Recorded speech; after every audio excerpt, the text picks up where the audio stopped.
Hello and good morning. It is Friday, the 3rd of May 2023. My name is Steve Pugh, and every kind of Friday morning I present a bit of a live stream where we talk about hopefully interesting business or entrepreneurship or career related topics that have kind of happened this week. And so I'm based in the northeast of England. This is live, so it's 9:02 here in the UK. And basically, I run a startup called Roadmap MBA. So we have a real world business course, which is in over 50 countries now. And what we aim to do is that we love education, we love business education, we love all of that different forms of professional learning and development. But the truth is, there are millions of people around the world that just can't access the existing mechanisms that what universities and business schools do is brilliant. And if you can afford to go, definitely do it. You'll have a fantastic time, especially in person, and they're brilliant. And we love that. But the truth is, when they cost 20, 30, 40, up to £90,000 to go and do a course, that isn't accessible for most people around the world that have to worry about feeding their kids, paying their energy bills, and actually just generally living life with the cost of inflation. Throw into the mix the fact that you have people at work in different jobs, you might have kids, you have different responsibilities, that the time requirement alone can also be a major barrier. And actually, we identified 12 different barriers to education, which all affect different people in different ways. And this includes web accessibility as well. So if you're blind or deaf or use the internet or computers in a different way, a lot of the traditional online courses don't really fit for you. They don't really work for you. They don't have transcripts and subtitles and those kind of things as default. So with our mission to make business education accessible, we try and do that in loads of different ways. And actually, for me as an engineer, I kind of love the challenge that we have a North Star that we really kind of drive towards. And that really works well for me, for my personality, that every single decision that we make is aligned with that kind of approach. And then it was about a year ago, we made the strategic change to pivot the mission from making business education accessible, which is still true, but what we wanted to do was make business education and training accessible to 5 billion people. And the distinction there is the fact that in England, where I am now, or if you're in America or Northern Europe, we have good internet, we have fairly affluent populations, that actually the product that you would build could be different to if you genuinely try and tackle global issues and actually build something which is accessible to 5 billion people. That likewise, say if we looked at Nigeria, where you have average download speeds of 2 megabytes a second, the products that you need to build and grow for poor internet access areas is completely different to what you might do for the US or South Korea that can do gigabit downloads and speeds. But the point is, our mission is about really helping people and giving people access to information to really help them build a better career or business or life for themselves. That if you have other options open to you and you think that they're more attractive, go for it. Brilliant. Really happy for you. But we're purposely built for people that don't feel that they have access to other options to really help them grow their business or career. And that's kind of why we exist. So the other thing that I love to do on Friday mornings as well is give you a bit of an update on our own business, on the startup for Roadmap MBA. Because a big thing relating to that is that you get so many people who want to sell you the dream and tell you that they'll make you rich quick and drive a Lamborghini and do all this stuff. But the truth is, most of it's not true. But actually, through actually kind of sharing our journey and stuff that I've done this week and things that have gone well and gone wrong, hopefully over the course of 5-10 years, if we ever eventually make it, hopefully you can actually kind of be part of that journey and feel some of it. And then likewise, if you ever get involved in the comments as well, they should pop up on the screen, and I love it when people get in touch. So I'd love to know, where in the world are you watching from, basically what you're up to and what you've kind of achieved this week.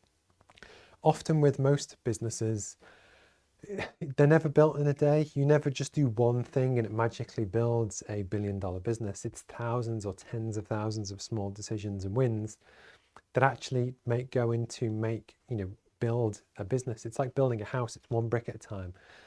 And one of the things that I've been really up to this week is actually social proof is really important for a business. So social proof is essentially social proof. It's evidence from the population, from other people, in your credibility, your trust, and that kind of thing. So front page of our website, and I would recommend this for you as well, if you can get a Trustpilot page or a Trustpilot link. And what that does, it gives you the ability to have independent reviews of your products on your website.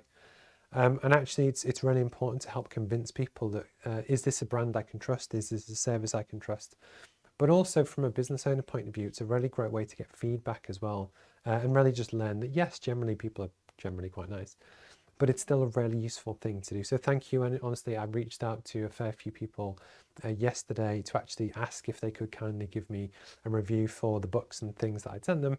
And touch some wood, they've started to come in as well. But it was just something that I wanted to recommend, that if you don't have social proof elements on your website, I think you definitely should.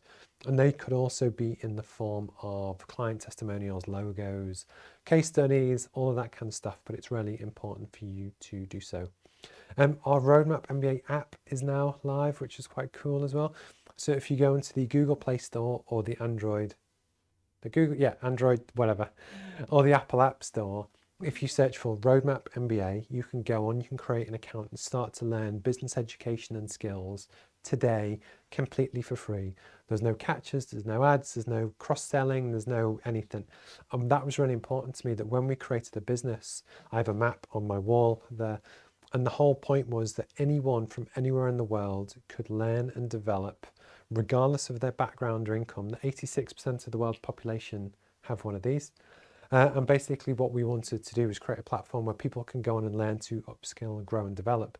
That not everyone can afford the paid tiers which come with the books and the live classroom sessions and the extra kind of levels of support. But actually, I didn't want that to hold people back. So if you go on Google Roadmap MBA, you can hopefully check out the app and all of there's lessons that cover everything that you need to know to help you grow your business or career. And last but not least, something that I've been meaning to do for ages, but it was just delayed purely because I had to get all the app stuff done, get it live, whichever, is that the interviews are returning. So I'm really excited about this. It used to be the favorite part of my week, where basically once or twice a week, I would speak to really interesting guests to ask them to share their story. We'd dig into stuff that they've done, their businesses. And what we do is hopefully have a really good conversation for about 40 minutes about topics that they're passionate about. And what we do is that we broadcast that live. It's a different setup to this. And it's actually just a great way for me to get to know different people, but also share a platform, give people different voices of basically people I like or organizations that I think it's worth learning from. And then likewise as well, I always try and dig out the business strategy elements, hence why it's called a growth strategy podcast, that actually could benefit you as well. So actually I've started to reach out to my first few guests. They're going to start in about 2 weeks' time. I'm really excited about that. You'll see them advertised on the different channels and they all get clipped up and go onto YouTube as well. So at 9:09, I think I'm going to start, which one shall I start with? I'll start with this one.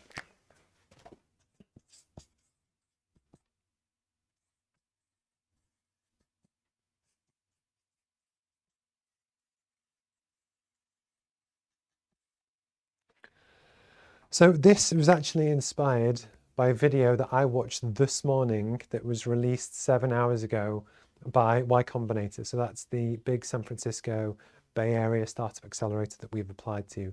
And they talk about different interesting concepts relating to startups. So often I steal good ideas that I see from different people.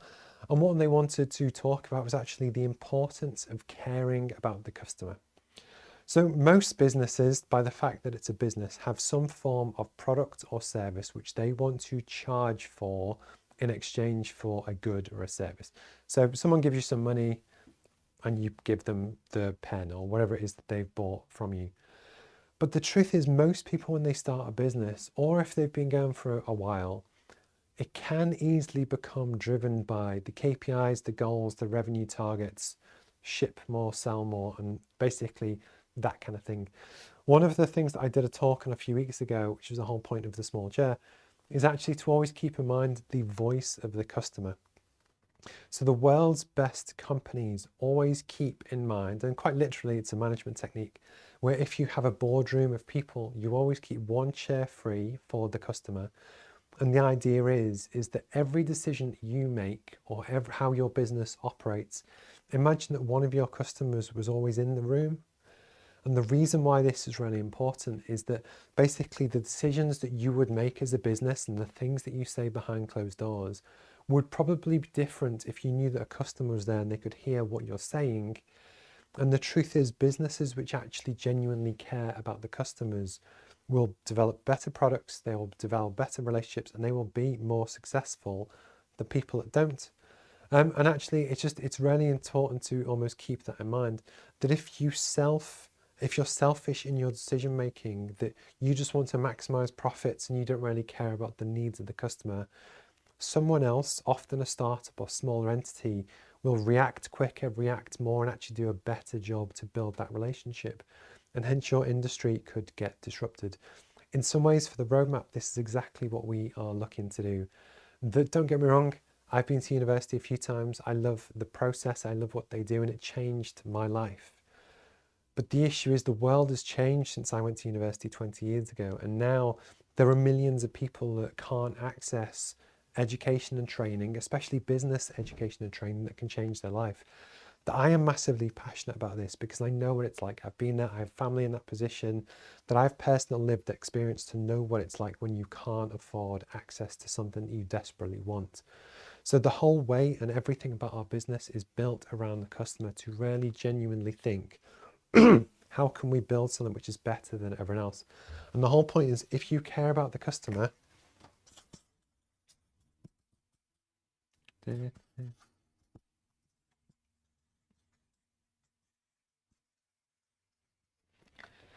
will actually give you a competitive advantage over your competition and other people in the market that don't care as much.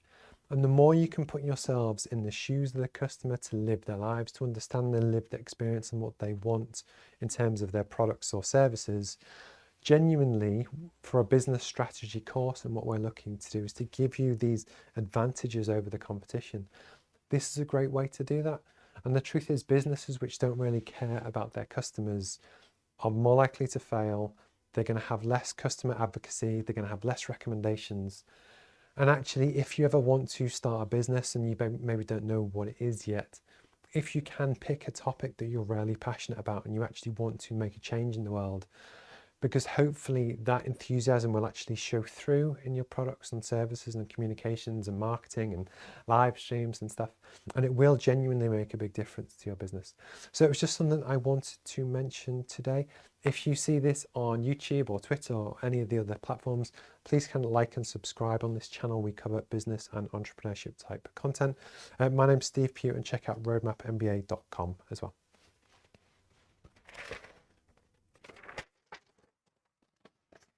Okay.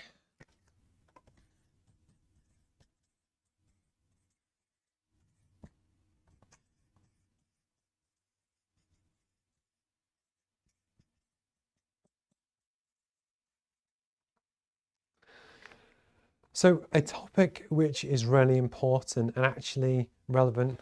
Hi Brian, good morning, and thank you for the comment. You're the first one of the day, so special award. And actually, I'll reach out to you and offer you a freebie later, but I appreciate when people get in touch. It can be quite daunting to basically just stand up and present to an empty room every week. But no, genuinely, thank you for getting in touch as well.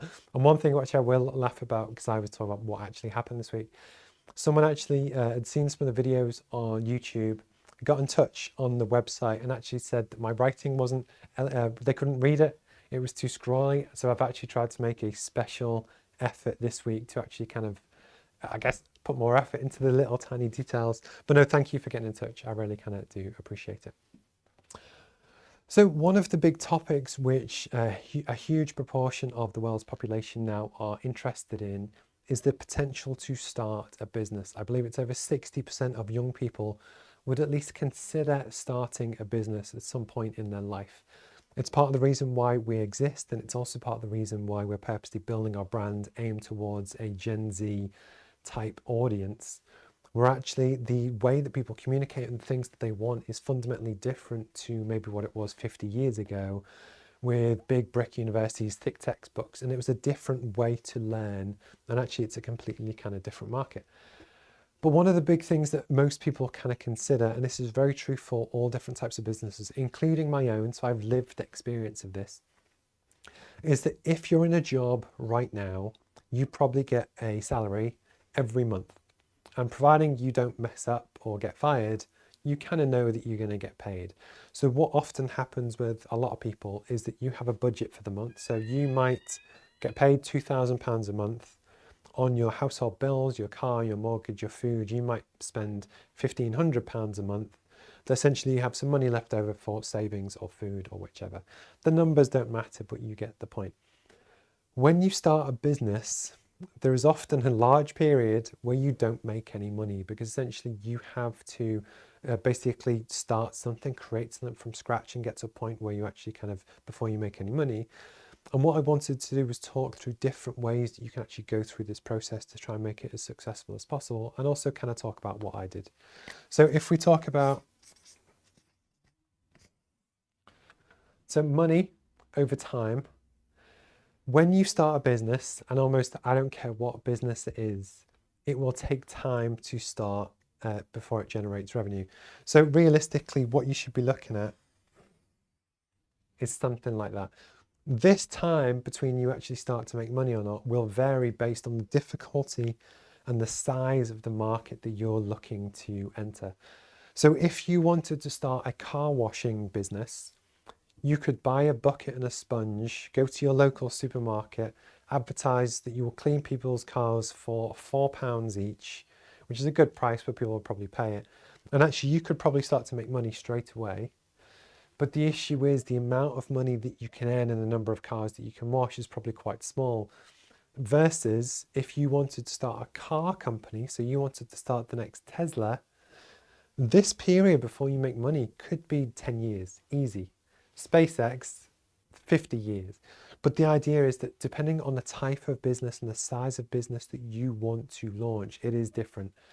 For a business education course like this, there is so much competition in the world, and actually apparently business education is the world's most competitive market, which makes sense because, for one, people that claim to be good at business, you're competing against them. So it's like the MBA. It's all of the best people in theory offering this, not the same product, but it's almost you're in the same arena, and everyone's trying to out-business each other. That in theory, business education is the most competitive market.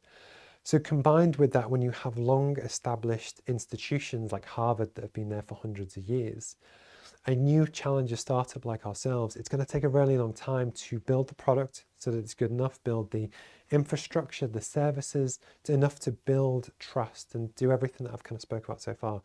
So actually, I always knew that this period for me was probably going to be 3-4 years before it actually starts to make a profit. So the reason why I wanted to talk about this is that if you ever want to start your own business, have a feel for what is it that you actually want to do and how quickly will you start to basically earn money that can get you to the break-even point. So startups traditionally, what they would do was that they would have an idea, they might get some proof of concept, and they go out and raise a big slug of money that could be a few £1,000,000, which basically is enough money to survive this valley of death, to get to the point where they then make more money going forward and they can pay back what they own, or obviously they've given up equity. For most people though, and I mean 99.9% of businesses as small or medium-sized businesses, they don't do that, they can't do that. So what you essentially then have to do, well, you don't have to, but I would recommend it. If you were to work in a job where you have income, for one is to actually have savings. So the more you can save up, the more the runway you have before you need to make money. As I said, for different businesses, you will need different amounts of money. But actually, I think the smarter way to do it is to start your business, launch the website, launch the product, and actually get your minimum viable product and actually start to get it in the hands of customers as quick as you can and start to learn and iterate. So you start this process. But if you can maintain other forms of income, and this could be you keep your full-time job and you start part-time, or what I did is that when I was working for myself as a consultant, basically my management consultancy fees and revenue is actually what paid for all of this. So the way that I essentially did it was that, I'm going to do a little dotted line. So when I started to work for myself, actually that's not true. When I started to work for myself, it was here. And you had to build up to a certain point. So I still had this valley of death. And then actually where I've been on the journey that I've been on the past kind of 2 years is that I got to the point where I was earning a lot more per month than it was costing me to run. And what that allowed me to do was build up cash to then reinvest in apps, websites, branding, etc. Which is brilliant. And that's how I've got to here today without any debt or borrowing or whichever. But the truth is I also know that I can't build a $1 billion business working part-time. So it's how do I get to the point where actually things are starting to take off and you're starting to get revenue. So one of the things that I've purposely been doing is that for the past year or so, I was working for 6 or 7 different clients, doing a hell of a lot of work, really long hours to earn a lot of money. But it was all because my expenditure was really high to get to this point. As of kind of January this year, I'd actually kind of paid off everything. So I still have rent to pay, I still have presenters to pay. But actually in terms of apps and developments and branding and books and stuff is all kind of paid off. So what I've actually been able to do is consciously ramp down my consultancy work. So I still have some income because I still need to survive and grow. But actually what that's done, the amount of time that I'm able to put into the business has now in theory doubled from what it was, I don't know, 2 months ago. That actually what that allows me to do is actually help bring this curve forward, because I can do things like approaching customers and do all the right businessy stuff sooner. But the point is I've been able to go through the valley of death, kind of doing it that way, if that makes sense. So one of the things that I wanted to talk about is that when you launch your own business, no matter what it is that you do, there is absolutely nothing wrong. I did it myself, to maintain some form of income as your product takes off. And then gradually you can taper it off so that it gradually disappears as the other stuff takes off. The issue is if you don't have any forms of income, most people die in this area, which actually, kind of ruins the business because you'll go out of business. But it was just something that I wanted to talk about, that actually this is something that I've purposely done, and I have done, and I'm going through this process at the moment. And the one thing that I also wanted to, kind of give, I guess, some hope to different people. So I started working for myself in October 2019, so before the pandemic. I wrote the book in its current form and gave it to different people in February 2021. And up until December-ish, I would say actually 80% of my time was doing stuff for other people. And this is until like December. And the truth is, everything I've built, so if you ever check out any of the Roadmap MBA stuff as of today, which is the 3rd of March, everything has pretty much been built part-time. So if you ever want to think of actually how big a business can you build part-time, this is what I've managed to do, with 80% of my week still being doing stuff for other people. Now what I've done is start to ramp this down because the roadmap is starting to pick up and actually put more time into it. That now it's probably about 30% of my time is still doing stuff for other people, which allows me to keep the lights on. It allows me to literally present the show, pay my mortgage, do my stuff. But in theory now, 70% of my time can be spent doing actual business stuff on the actual business, which will help me longer term. And then eventually, hopefully, it'll get to the point where the business is revenue generating and actually making a profit that I can pay myself from it and do it full time to the scale and stuff that we want. But the reason for this segment is just to both share the idea that there is absolutely nothing wrong with starting a business part-time. If anything, I would recommend it for most people. I wanted to give evidence and actually share my story that this is something I've physically done myself, and you can see everything that we've done arguably to date. But I'm also really excited for the future, because actually I've managed to do everything to this level and size part-time that actually I'm excited to see what I could do full-time with proper funding and really start to accelerate the business. But it was just on a short segment that I wanted to talk about.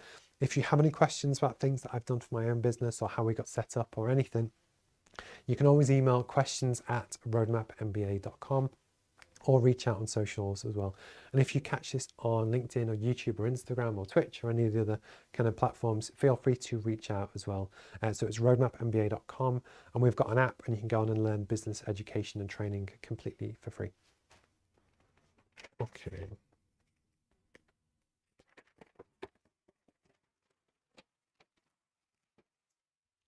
Just have a quick sip of water.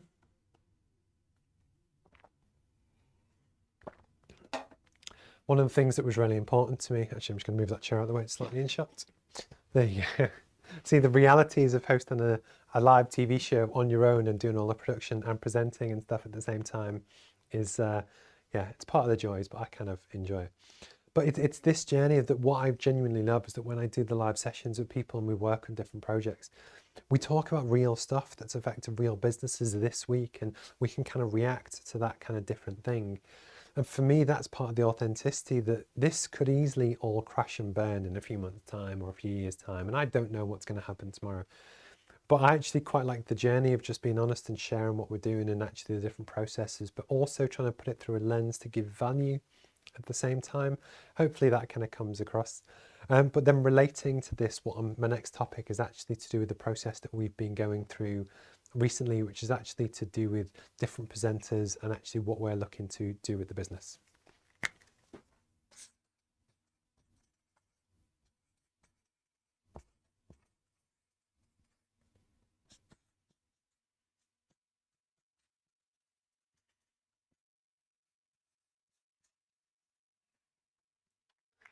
So for any business, and this is true, I mean any business, it's really important to have different viewpoints on the world, but actually different viewpoints from your different customers. Even take someone like Apple, they have a fair idea of people who their target customers are. But actually what you want to do is be able to communicate in different ways to really show and empathize with different audiences. And if you can, you build that into your messaging so that you understand and you can communicate and relate to different kind of audiences. One of the topics that I find really interesting is that I'm a 39-year-old white male based in England. I grew up here. I have a certain viewpoint on the world. Tony, who also presents on the channel, who's about the same age, but he's from Nigeria, will have a completely different view. And also he's from a finance background as well. I'm an engineer. We have Ashley King, that's female, slightly younger, from South Africa. But again, my point being that we all have different views on the world. None of them are, I guess they're all correct to you, but no one person, Abba, has a full picture on the community and careers and life and business, as in no one person's view is 100% valid. So one of the things that we wanted to do, and it's part of the reason for recruiting new presenters on the channel, is that what we try and do, and we're basically with some of the new guys that are going to come on board, what we purposely wanted to do is that not everyone can be in this physical room, because if you're in Australia or Japan or South America, you can't be here. So we're looking about how we solve that issue. But what's important to me is to find good people that have similar values and they understand what we're trying to do and why we're trying to do it. But essentially they have complete 100% remit and control to talk about whatever they want, as long as it relates to business, careers, culture, education, etc. But the idea is I don't want to tell them what to say. We did have some applicants from people that are just professional TV presenters that read a script, as where that's not what we want. What we want is actually for people to talk about things that they're passionate about through their own lens. So what they're doing is sharing their own life experience, that if you are a carpenter or a hairdresser or an engineer or an accountant or whatever, I want that view. I want people to know what you think, as opposed to writing a script that someone just reads out and presents. And just as a quick graphic, I will apologize. So if that's very crude, but take me. So we have all the different viewpoints. They're meant to be eyes, by the way. Everyone sees the same planet, the same world, the same thing we all inhabit from different angles. But because of that, we all have different viewpoints and opinions. And what we want to build with Roadmap MBA on our channel, on our different things, on our platforms, is actually to give people different viewpoints, so that as we're recruiting people to present on different topics, as I mentioned before, we are trying to build for a Gen Z type audience. It's that 60% of the global population that at some point might consider starting a business. We want the roadmap to be a credible option. But again, if we only ever had me as a presenter, as a middle-aged white guy, that's only one viewpoint on the world.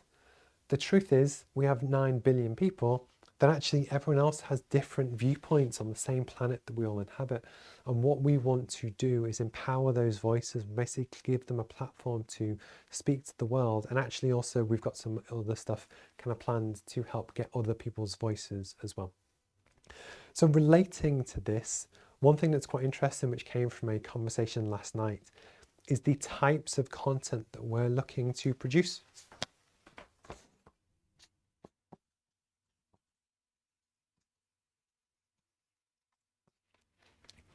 So although this is a live broadcast, and we're about half an hour in so far, this falls into the kind of half an hour to an hour long form content. And what I wanted to do is talk about the different ways that within the roadmap we're looking to build different content styles for different platforms.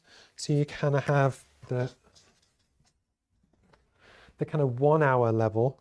So actually, if you've ever seen Ashley King's or Tony's shows, often what they do is they pick a really interesting topic. So for instance, Tony's one on Tuesday was business lessons from the Roman Empire.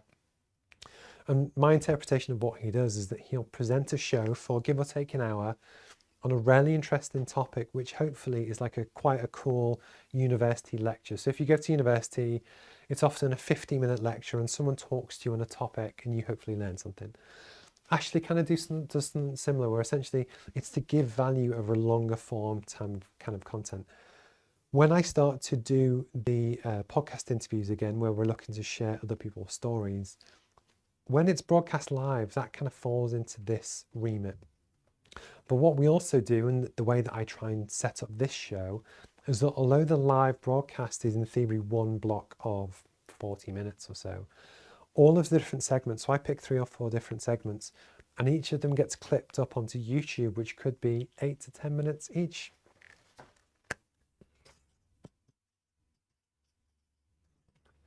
Because actually, when you look at the world through a different lens for different audiences, some people want the 1 hour content, which is cool.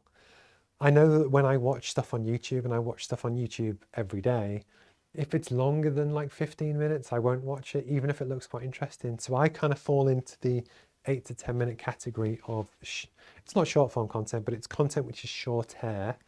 And that's where I've tried to position this show for what it does when I clip it up onto YouTube. And the other thing that we're starting to do soon is actually the other opposite end of the spectrum. So actually kind of 60-second content, really short, snappy, interesting stuff that might get people's attention. The reason for mentioning this is that as we're looking to grow the business and actually help ourselves move forward, not only do we want different viewpoints that approach the world and see the world in different ways and really give them a platform to talk about stuff that's passionate to them, different presenters also have different presenting styles. There's no difference between what is good and what is bad, and why we won't always do 1 hour content. We're starting to split it up. But the idea is for your business as well, you want to look at actually how do you communicate, what do you say, what tone of voice is it in? Is it always in the same person, the same really corporate approach that actually if it's mega formal, does anyone care? Is there any personality there? How can you get the personality of the business across? But actually, could you share the stories of your employees, your stakeholders, the people that you work with, to really give different views on the industry in which you operate?